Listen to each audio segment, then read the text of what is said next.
Hello everyone. So today we will discuss about the Werner theory. Basically, Werner theory it is a part of coordination chemistry. So in today we will discuss about the Werner theory.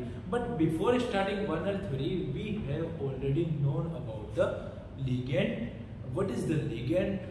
What different type of ligand like monodental ligand, bidental ligand, ambidental ligand, and we know already about the coordination number. That what is the coordination number? How to recognize the coordination number? So today we will discuss about the Werner theory. So basically Werner is a scientist. Werner एक scientist है जिन्होंने अपनी theory दी और ये theory coordination compound की first theory थी और Werner ने पूरी थ्योरी अपनी जो पूरी थ्योरी थी वो एक कॉम्प्लेक्स को रिगार्डिंग एक कॉम्प्लेक्स को ध्यान में रखते थी और वो कॉम्प्लेक्स था कोबाल्ट कॉम्प्लेक्स। इसीलिए जो कोबाल्ट का कॉम्प्लेक्स है उसको हम पहला कोऑर्डिनेशन कंपाउंड बोलते हैं। Okay, so basically today we will discuss about the all postulate of Werner theory. We will see the some examples and what type of question are possible. So today we will discuss about the Werner theory. So note down the first point. Cobalt complex CONH3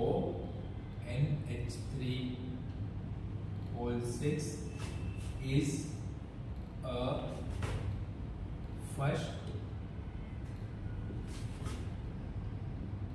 coordination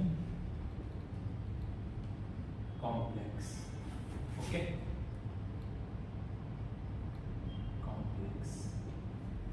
Werner ने first जो अपनी theory थी वो सारी cobalt complex के regarding दिया और उन्होंने डिस्क्राइब किया कि जो CONH3 का कॉन्सेप्ट था वो फर्स्ट कोऑर्डिनेशन कॉम्प्लेक्स था। ठीक है, अब हम देखते हैं वर्नर थ्योरी के पोस्टुलेट क्या कहते हैं। तो वर्नर के according second point the coordination compound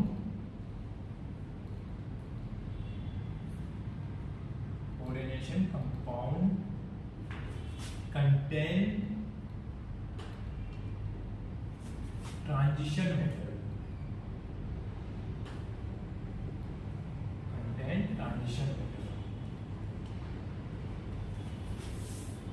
Okay. Now what is the transition metal? Transition metal क्या होती है? Transition metal हमें पता है कि वो मेटल्स जो वेरिएबल ऑक्सीडेशन स्टेट शो करती है।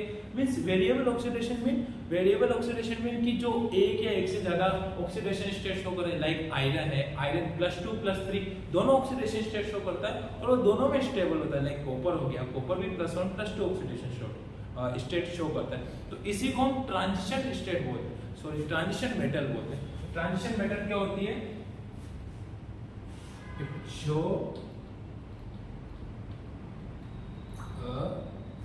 Variable oxidation state. Okay, where it show a variable oxidation state. Okay, but why it show a variable oxidation state? क्यों ऐसा क्यों होता है ट्रांजिशन मेटल में? ऐसा क्या है कि वो डिफरेंट ऑक्सीडेशन स्टेट शो करती है? इसका रीजन क्या है? Due to presence of vacant d orbital. Vacant d orbital होते हैं जो ट्रांजिशन मेटल होती है। बेसिकली जो डी ब्लॉक एलिमेंट होते हैं वो ट्रांजिशन मेटल शो करते हैं और उनके पास क्या होता है? वेकेंट डी ऑर्बिटल होते हैं। इस वजह से वो अपनी डिफरेंट वैलेंसी शो करते हैं। ठीक है, अब सही नेक्स्ट पोस्टुलेट क्या था? वर्नर के अकॉर्डिंग जो ट्रांजिशन मेटल्स होती है बेसिकली इनकी दो वैलेंसीज होती है। फर्स्ट होती है प्राइमरी वैलेंसी, सेकंड होती है secondary valency. So according to this theory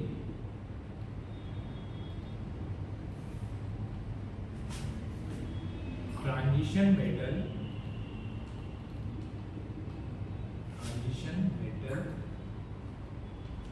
have two valencies. Okay, first is primary valency,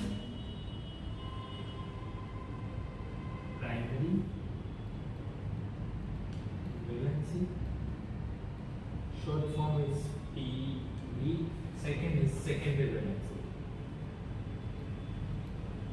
Secondary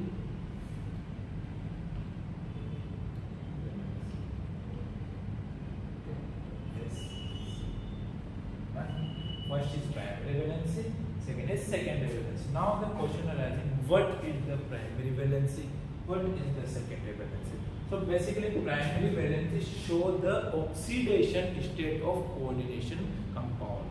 What I am saying, primary valency show is the oxidation state of coordination compound, and secondary valency show is the coordination number of coordination compound. मतलब जो primary valency होती है वो किसी भी coordination compound की oxidation state बता देगी कि उसकी कितनी ऑक्सीडेशन स्टेट होगी, और जो सेकेंडरी वैलेंसी होती है उस कंपाउंड का कोऑर्डिनेशन नंबर बताएगी कितना कोऑर्डिनेशन नंबर है. So note down the point, primary valency show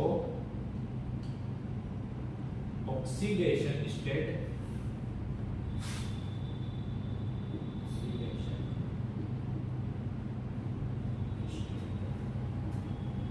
and secondary valency show coordination number. CNO means coordination number. Okay, it show oxidation state, it show a coordination number. Okay, second point is primary valency is ionic, but secondary valency is it can be a cationic, it can be a anionic, it can be a neutral. So note down, primary valency is a ionic, but secondary valency it can be cationic, it can be anionic, it can be a neutral. Why it can be anionic, why it can be a neutral, we will explain, but till now note down the point.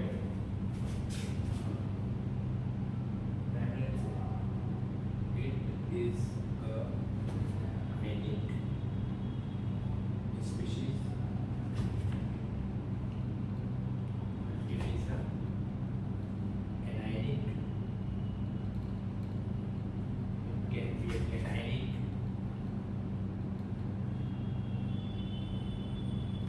It can be a neutral. Okay. Next point is primary valency provide a charge to a metal. मतलब जो primary valency होती है वो किसी भी metal को charge provide करती है, बट जो सेकेंडरी वैलेंसी होती है वो उस मेटल को लोन पेयर्स प्रोवाइड करती है. तो हम लोग लिख सकते हैं जो प्राइमरी वैलेंसी है it will provide a charge to a metal, but secondary valency provide a lone pair of metals. Okay, so note down the point, it will provide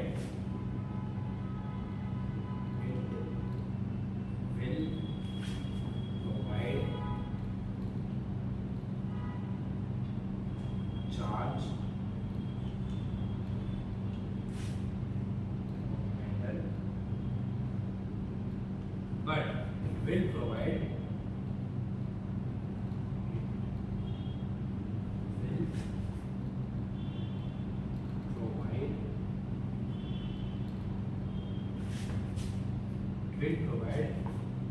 lone pair of. अभी तक हमने क्या देखा कि जो CONH3 का whole 6 है वो फर्स्ट कोऑर्डिनेशन कॉम्प्लेक्स होता है. क्यों? क्योंकि जो बर्नर होता है वो इसने इस कॉम्प्लेक्स पे स्टडी किया था और उन्होंने बताया था कि ये फर्स्ट कॉम्प्लेक्स है. सेकंड पॉइंट इन्होंने जो कोऑर्डिनेशन कंपाउंड होता है वो ट्रांजिशन मेटल कंटेन करते हैं. अब ट्रांजिशन मेटल क्या होती है? Transition metal variable oxidation state show करती है.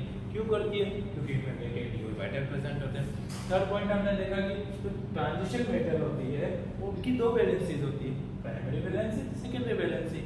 जो प्राइमरी वैलेंसी है वो ऑक्सीडेशन स्टेट शो करती है, जबकि जो सेकेंडरी वैलेंसी है वो कोऑर्डिनेशन नंबर को बताती है. जब नेक्स्ट पॉइंट देखा है जो प्राइमरी वैलेंसी होती है वो आयनिक स्पीशीज है, बट जो सेकेंडरी वैलेंसी है वो आयनिक भी हो सकती है, कैटायनिक भी हो सकती है और न्यूट्रल भी हो सकती है.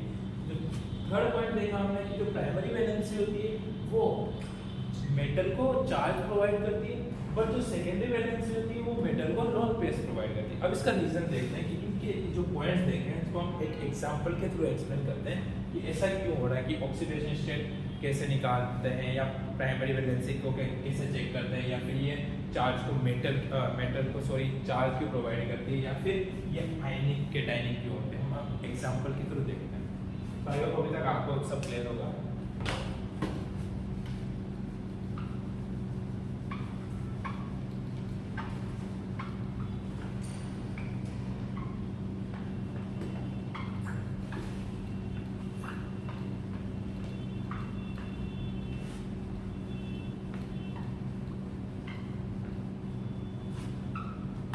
यही कॉम्प्लेक्स किया सैंपल CO NH3 का होल 6 CO। अब ये कॉम्प्लेक्स लिया और इसमें आपसे पूछ रहे हैं कि प्राइमरी वैलेंसी और सेकेंडरी वैलेंसी क्या होगी। ठीक है, अब हमें पता है कि प्राइमरी वैलेंसी उस कंपाउंड की ऑक्सीडेशन स्टेट होती है और सेकेंडरी वैलेंसी उस कंपाउंड का कोऑर्डिनेशन नंबर बताती है। अब देखो इसका, अब कोऑर्डिनेशन नंबर सबसे पहले लेते हैं प्राइमरी वैलेंसी या कोऑर्डिनेशन नंबर। अब हमें पता है कि कोऑर्डिनेशन नंबर क्या होता है। कोऑर्डिनेशन नंबर वो होता है जिसमें जो सेंट्रल मेटल एटम है उसके थ्रू कितने लिगेंड उससे कनेक्टेड है, कितने लिगेंड उससे कनेक्टेड है। तो जो मेटल और लिगेंड के जो मेटल है वो लिगेंड के साथ बॉन्ड बनाएगा और इसी बॉन्ड को हम कोऑर्डिनेशन बॉन्ड बोलते हैं। देखो यहाँ पे कोबाल्ट है, अब कोबाल्ट से कितने लिगेंड अटैच है, 6 लिगेंड, CO एक लिगेंड NH3 यहाँ पे है, एक यहाँ पे है, 2 3 4 5 6। ठीक है, तो अब देखो ये लिगेंड और जो मेटल इनके बीच में जो ये बॉन्ड बनता है ना, इसी को हम कोऑर्डिनेशन बॉन्ड बोलेंगे। अब इस मेटल से 6 लिगेंड कनेक्टेड है, मतलब इसका कोऑर्डिनेशन नंबर क्या होगा, 6 होगा। मतलब देखो आप मेटल से जितने लिगेंड अटैच होंगे वही उसका कोऑर्डिनेशन नंबर होगा। तो हम यहाँ बोल सकते हैं इसका कोऑर्डिनेशन नंबर 6 है। तो जब कोऑर्डिनेशन नंबर 6 है तो सेकेंडरी वैलेंसी भी 6 होगी। क्यों? क्योंकि सेकेंडरी वैलेंसी तो शो कर दी कोऑर्डिनेशन नंबर क्या है। तो यहाँ की इसकी सेकेंडरी वैलेंसी कितनी होगी, 6।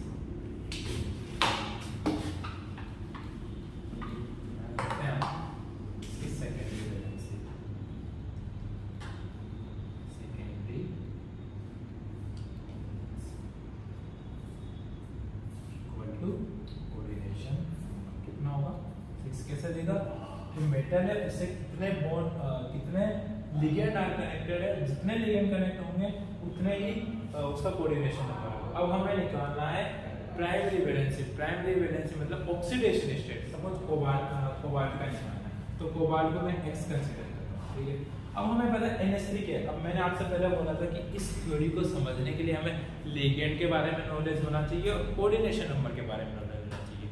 अगर आपको कोऑर्डिनेशन नंबर पता नहीं होता या कोऑर्डिनेशन नंबर निकालना कैसे ये चीज आपको पता नहीं होती तो आप कैसे बताते इसमें सेकेंडरी वैलेंसी क्या है। ठीक है, तो हमें कोऑर्डिनेशन नंबर का नॉलेज था तो इजीली हमने सेकेंडरी वैलेंसी कैलकुलेट कर लिया। अब देखो लिगेंड के बारे में क्या होता है। लिगेंड बेसिकली 3 टाइप के होते हैं, मोनोडेंटेंट होते हैं, बाइडेंटेंट होते हैं और एम्बिडेंटेंट, ये लिगेंड होते हैं। प्लस अदर लिगेंड जैसे कि एनायनिक लिगेंड होते हैं, केटायनिक लिगेंड होते हैं और न्यूट्रल लिगेंड्स होते हैं। तो जैसे कि आप NH3 है, NH3 यहाँ पे न्यूट्रल लिगेंड है। अब न्यूट्रल लिगेंड है तो उसमें ना तो चार्ज है, ना कोई पॉजिटिव चार्ज है, ना नेगेटिव चार्ज है, तो हम इसको 0 कंसीडर करेंगे। यहाँ पे कितने लिगेंड है, 6 है, बट इसमें चार्ज नहीं है, न्यूट्रल स्पीशीज है ना, तो इसके लिए हम 0 कंसीडर करेंगे। प्लस कितने Cl है, 3। Cl क्या है, Cl पे कौन सा चार्ज आता है, Cl पे नेगेटिव चार्ज आता है, तो -1 0। तो यहाँ से X की वैल्यू कितनी आएगी, 3। तो यही इसका ऑक्सीडेशन स्टेट होगा और यही इसकी प्राइमरी वैलेंसी होगी। तो इसमें कोबाल्ट की प्राइमरी वैलेंसी क्या है, 3 और यही इसका ऑक्सीडेशन स्टेट है। तो अगर आपसे यहाँ पे कोई ऑक्सीडेशन स्टेट पूछे कि ऑक्सीडेशन स्टेट ऑफ कोबाल्ट कितना होगा तो +3 वही इसकी प्राइमरी वैलेंसी है। और अगर आपसे कोऑर्डिनेशन नंबर पूछे या सेकेंडरी वैलेंस तो कितना होगा उसका, 6 है। इसलिए मैंने आपसे बोला था इसको पढ़ने के लिए लिगेंड और कोऑर्डिनेशन नंबर का नॉलेज होना जरूरी है। ठीक है, तो हमने इस एग्जांपल देखा। अब दूसरा पॉइंट हमने लिखा था कि जो मेटल होता है, जो ये लिगेंड है, वो इसको लोन पे डोनेट करता है और जो ये मेटल है मेटल को जो प्राइमरी वैलेंसी है वो 4 देती है। अब क्यों है? देखो NH3 लिगेंड होता है और CO यहाँ पर मेटल है। तो मेटल का हमें पता है मेटल क्या होती है, मेटल इजीली इलेक्ट्रॉन को एक्सेप्ट करती है और जो NH3 है लिगेंड है वो लिगेंड इलेक्ट्रॉन रिच स्पीशीज है। इलेक्ट्रॉन रिच स्पीशीज क्या करता है, इलेक्ट्रॉन को डोनेट करेगा। तो मतलब ये जो इलेक्ट्रॉन रिच स्पीशीज है वो इलेक्ट्रॉन को इससे डोनेट करेगा, सॉरी लोन पेयर को डोनेट करेगा, और जो ये है मेटल वो एक्सेप्ट करेगा। तो जैसे मेटल एक्सेप्ट करेगा तो उस पर कोई ना कोई सा चार्ज आएगा, एक्सेप्ट कर रहा है तो उस पर प्लस चार्ज आएगा। और ये क्या कर रहा है, जो इलेक्ट्रॉन रिच स्पीशीज है वो इलेक्ट्रॉन को डोनेट कर रहा है या लोन पेयर को डोनेट कर रहा है। तो इसीलिए तो हमने बोला था कि जो मेटल होती है वो चार्ज को एक्सेप्ट करती है, बट जो ये लिगेंड है वो इलेक्ट्रॉन को डोनेट करेगी। Okay, so clear? इलेक्ट्रॉन को क्यों डोनेट कर रहा है? क्योंकि जो लिगेंड है वो इलेक्ट्रॉन रिच स्पीशीज होता है और जो मेटल है वो इलेक्ट्रॉन डेफिशिएंट है तो वो इलेक्ट्रॉन को लेगा। ओके, सो आई होप आपको एग्जांपल क्लियर होगा।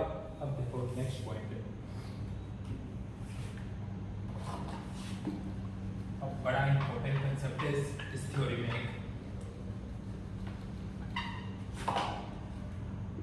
जो हमारा ये कॉम्प्लेक्स था CO NH3 का CH3, ये बना कैसे? जब बर्नर ने COCl3 की रिएक्शन 6NH3 से किया तो हमें मिला COCl3 तो 6NH3। ये इसका कॉम्प्लेक्स फॉर्म में लिखते हैं तो इसको हम ऐसे लिखते हैं, ठीक है? तो इसकी रिएक्शन करे तो हमें ये मिला और ये इसका कॉम्प्लेक्स फॉर्म है, ठीक है? अब यहाँ से क्या होता है, एक क्वेश्चन आता है। क्वेश्चन ये होता है कि जो ये कॉम्प्लेक्स है इसकी रिएक्शन जब हम AgNO3 से कराते हैं तो हमें क्या मिलता है? तो जब हम इसकी रिएक्शन AgNO3 से कराते हैं तो हमें 3 मोल ऑफ AgCl का व्हाइट प्रेसिपिटेट मिलता है, व्हाइट PET। ये बहुत बार क्वेश्चन पूछते हैं। क्या बोला मैंने कि जब आपने इस कॉम्प्लेक्स की रिएक्शन AgNO3 से कराया तो 3 मोल ऑफ AgCl मिला जो कि व्हाइट PET होता है। कभी कभी पूछ लेते कि आपको मिलता क्या AgCl, या फिर कभी ये पूछ लेते कि जो AgCl मिल रहा है उसके कितने मोल हमें इस रिएक्शन में मिल रहा है। तो इस रिएक्शन में 3 मोल ऑफ AgCl दिया जाता है। अब यहाँ पे क्वेश्चन होगा कि सर यहाँ पे ना जो एक कॉम्प्लेक्स है हमने इसकी रिएक्शन AgNO3 से कराया तो Cl ही क्यों बाहर निकल रहा है, AgCl ही क्यों बन रहा है, AgNH3 क्यों नहीं बन रहा है? उसका रीजन है, देखो जो कोबाल्ट है मेटल है उससे जो NH3 है वो डायरेक्टली कनेक्टेड है। अब डायरेक्टली कनेक्टेड है तो ये बॉन्ड बहुत स्ट्रॉन्ग होगा, तो इस बॉन्ड को ब्रेक करना उतना इजी नहीं होगा। लेकिन जो Cl है वो डायरेक्टली इससे कनेक्टेड नहीं है तो इनके बीच का बॉन्ड उतना स्ट्रॉन्ग नहीं होगा एज कम्पेयर टू CONH3। तो ये इजीली ब्रेक हो जाएगा, तो ये इजीली AgCl से रिएक्शन कर जाएगा और हमें मिलेंगे 3 मोल ऑफ AgCl के, जिसको हम व्हाइट PPT बोलते हैं, व्हाइट प्रेसिपिटेट होता है, ठीक है? यहाँ से क्वेश्चन बन सकता है कि इस रिएक्शन में हमें कितने मोल ऑफ AgCl मिलते हैं, और ये डायरेक्टली ये ना देके ये भी पूछ सकता है। दोनों फॉर्म याद रखनी है, CO NH3 का होल 6 Cl3 की रिएक्शन अगर आप AgNO3 से कराते हो तो हमें क्या मिलता है, व्हाइट PPT ऑफ AgCl कितना मोल मिलता है, कैसा होता है व्हाइट PPT।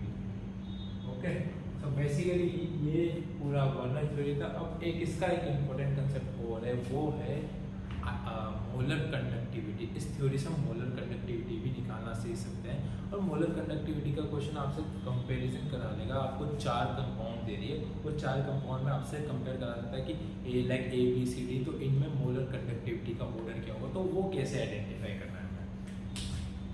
नेक्स्ट कंसेप्ट आता है इस थ्योरी में molar conductivity.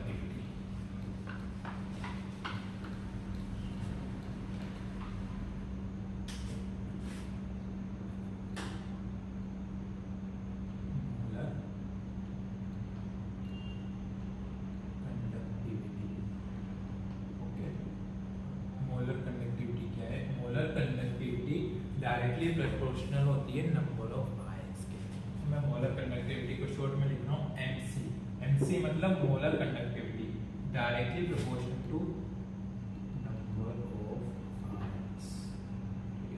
Number of ions कैसे देखें।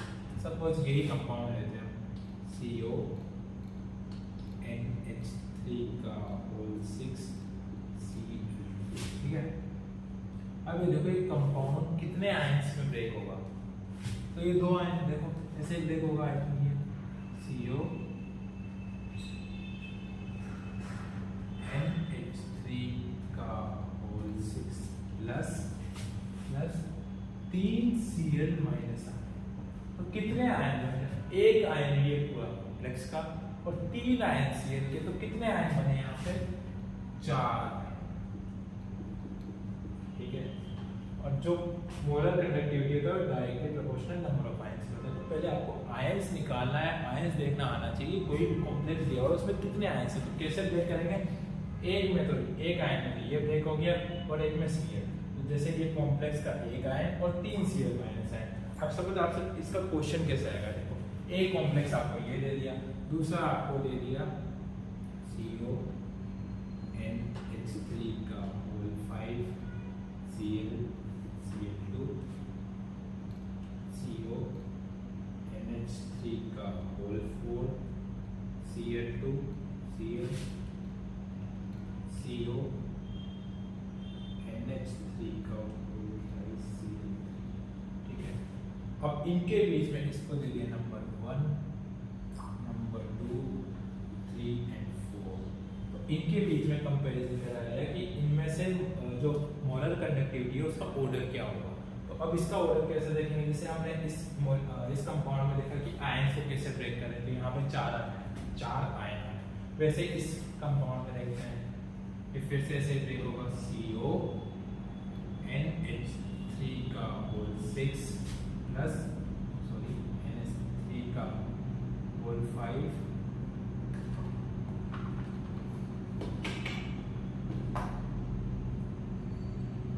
CO NH3 का होल 5, अंदर एक Cl था, Cl break and 2 Cl same ये भी ऐसे ही ब्रेक होगा CO NH3 का whole 4 Cl2 plus 1 Cl minus, last is तीनों Cl आया इधर चले गए CO NH3 का 5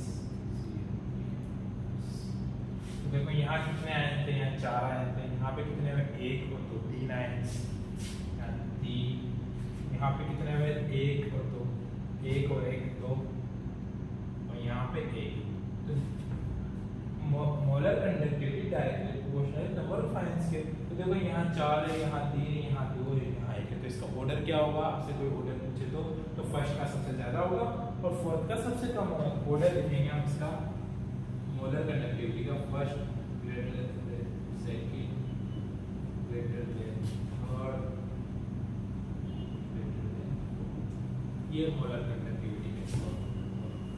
ये आपसे क्वेश्चन पूछा जा सकता है एग्जाम में कि what is the order of molar conductivity. तो मोलर कंडक्टिविटी का ऑर्डर कैसे देखना है, नंबर ऑफ आयंस की, कोई भी जो कंपाउंड है वो कितने आयंस में ब्रेक हो रहा है, जो कंपाउंड जितने ज्यादा आयंस में ब्रेक होगा उसकी मोलर कंडक्टिविटी उतनी ही ज्यादा होगी।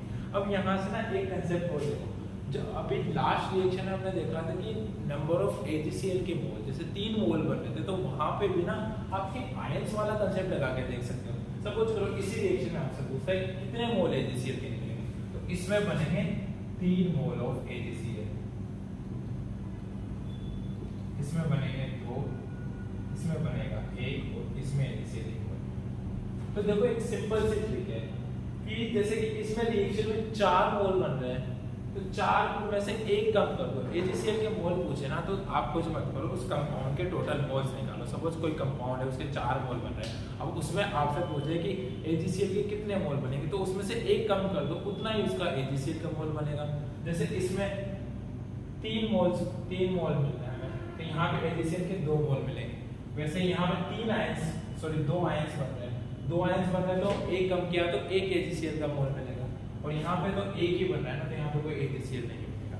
सो इसका बेसिक सा एक ट्रिक टाइप है कि कि जितने आयंस बन रहे हैं उनमें से एक कम कर दो, उतने ही मोल हमें HCl के बनेंगे। सो बेसिकली ये कंप्लीटली पूरी बर्नर थ्योरी थी। आई होप आपको अच्छे से समझ में आई होगी। अब इस लेक्चर के बाद आपका बर्नर थ्योरी का एक भी क्वेश्चन ड्रॉप नहीं होगा। So thank you everyone.